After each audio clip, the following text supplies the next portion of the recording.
Hey everyone, and welcome. Today we're unpacking something that literally affects every single one of us every single day. We're looking at the 24-hour optimization cycle. We so often think about our daily habits in total isolation, right? We try to get better at waking up, or we promise ourselves we'll move more, or we focus on trying to get better sleep. But the science actually shows us that these aren't just isolated random events. They're part of this deeply interconnected, continuous 24-hour loop. It's like a giant biological puzzle. How you wake up dictates how you move dictates how you sleep, and how you sleep dictates how you wake up. So in this explainer, we're going to dig right into the hard data and the biology to figure out exactly how we can optimize this entire daily cycle. Okay, let's dive into this. Here's our agenda for navigating an optimized day. Number 1, the cost of inactivity. 2, rise and truly shine. 3, movement for the mind. 4, physical activity guidelines explained. 5, sleep, your immune shield. And finally, number 6, the continuous cycle. Starting with Section 1, the cost of inactivity and the global health toll. Before we optimize our day, we've got to talk about reality for a second. We're living in an era where we are basically glued to chairs, couches, and screens. And the health toll of this inactivity is absolutely staggering. $300 billion. Let that sink in. According to data from the World Health Organization and The Lancet, if global physical inactivity just stays at current levels, we're going to see 500 million new cases of non-communicable diseases by 2030. We're talking coronary heart disease, stroke, diabetes, depression. And the estimated treatment cost? Over $300 billion US. It's a massive, incredibly expensive public health crisis. As former WHO Director General Dr. Gro Harlem Brundtland so perfectly put it, quote, "We should all be ready to move for health and to adopt healthy and active lifestyles. The stakes here are just incredibly high, and not just on a global scale, but for our very own individual long-term health." So, how do we fight back against this sedentary epidemic? Well, we start at the very beginning of the cycle. We start the exact moment we wake up. Which brings us to Section 2, Rise and Truly Shine, 10 science-backed morning tips. The morning is absolutely crucial. It's our first step. Now, if you aren't naturally a morning person, you definitely know that heavy, lingering grogginess, right? Science actually has a name for it, sleep inertia. But research shows we can actively combat this. It starts with 3 super simple actions. First up, ditch the jarring, blaring buzzer. Studies suggest that waking up to a melodic alarm, like a pop song you actually enjoy, or the sound of birds song, wakes you up far more gently and cuts down on that sleep inertia. Second, get natural light immediately. Fling those curtains open. Sunlight winds up your internal biological clock. It literally signals your brain that it's daytime, leaving you more alert before you even pour that first cup of coffee. And third, splash some cool or lukewarm water on your face. It's just a simple, quick physical shock that invigorates tired eyes and snaps your senses awake. Once you're up, it's all about building incredible momentum with a tailored routine. Think of these habits like a menu to set a positive, energized tone for your day. Eating a protein-packed breakfast fuels your body for sure. Taking just 15 minutes to stretch or walk ramps up blood flow. Even tackling a really quick chore, like making your bed or emptying the dishwasher, gives you this immediate hit of productivity. You could also meditate to clear your head, jot down a quick to-do list to lower your stress, or honestly, just do something purely for fun. The goal isn't to rigidly do every single one of these every day, but to intentionally pick habits that replace morning dread with actual anticipation. Section 3, movement for the mind and redefining exercise. Now, what's really interesting about this slide is that it clears up a massive misconception. We've got physical activity on one side and exercise on the other. We totally use these words interchangeably all the time, don't we? But they are not the same thing. Exercise is planned, structured, and repetitive. Think hitting the gym or going for a 3-mile run. But physical activity?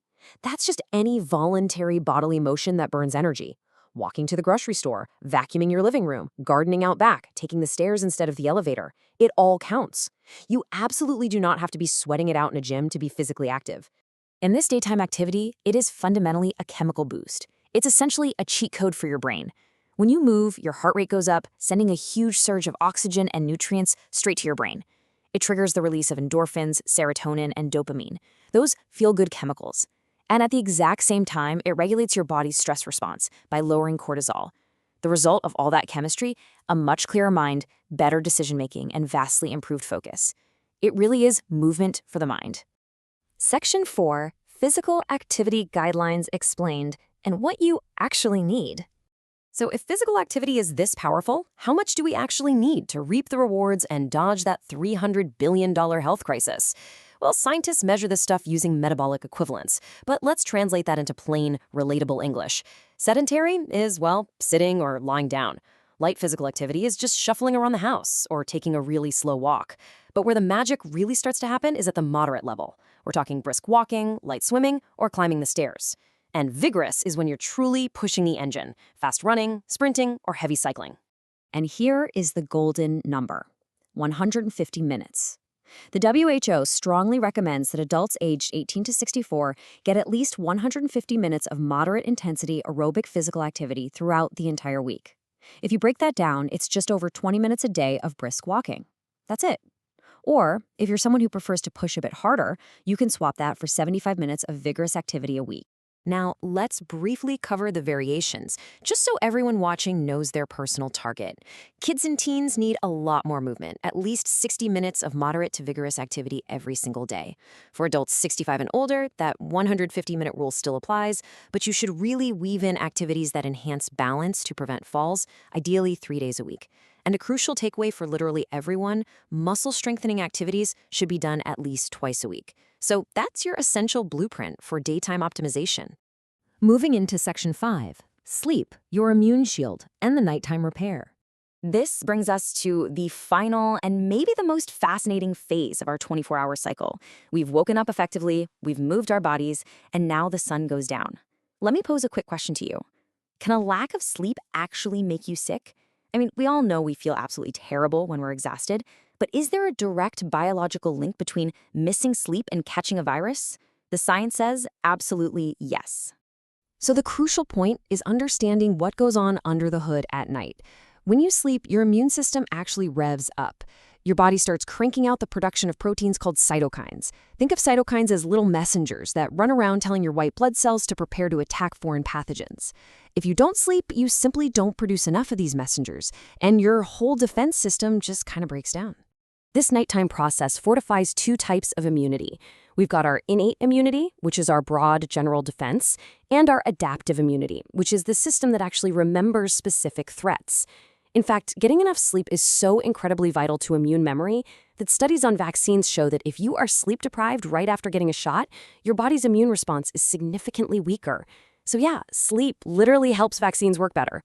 And this brilliantly illustrates just how sensitive that system really is. Get this. One study found that sleep deprivation can lower the threshold for a peanut allergy attack by an astonishing 45%. When you don't sleep, your circadian rhythm gets completely out of whack and your immune system becomes erratic and overly reactive. Have you ever wondered why you just want to sleep for days when you catch the flu? Well, your immune system actually alters your sleep architecture when you're sick.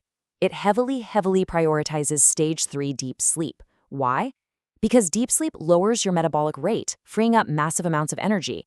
Your immune system then hijacks all that extra energy to mount a high fever and fight off the bug. Sleep is quite literally the fuel for your body's internal warfare. Section 6, the continuous cycle, closing the loop. Let's move to see how this builds a complete picture. We've walked through the morning, the day, and the night. And what becomes so incredibly clear is that health isn't a checklist, it's a flywheel. Notice how these phases directly feed into one another. If you get that deep restorative sleep, your immune system is fortified and you wake up feeling well rested. Because you're rested, you avoid that sleep inertia, making it a breeze to get that morning sunlight. That morning energy then fuels your motivation to hit your 150 minutes of weekly movement. That physical activity floods your brain with dopamine and drops your stress levels. And because your stress is low and you've burned energy, you fall into a much deeper, more restorative sleep that night. The cycle powers itself. It's just a beautifully interconnected system. And the best news? It means that improving just one single area of your day naturally elevates the whole shebang. So I want to leave you with this final thought. Whether it's swapping out that awful alarm sound, committing to a 20-minute brisk walk, or just fiercely protecting your bedtime to boost your immunity, what is the one change you're going to make to your 24-hour cycle tomorrow? Think about it. Thanks for joining me on this explainer, and I will catch you next time.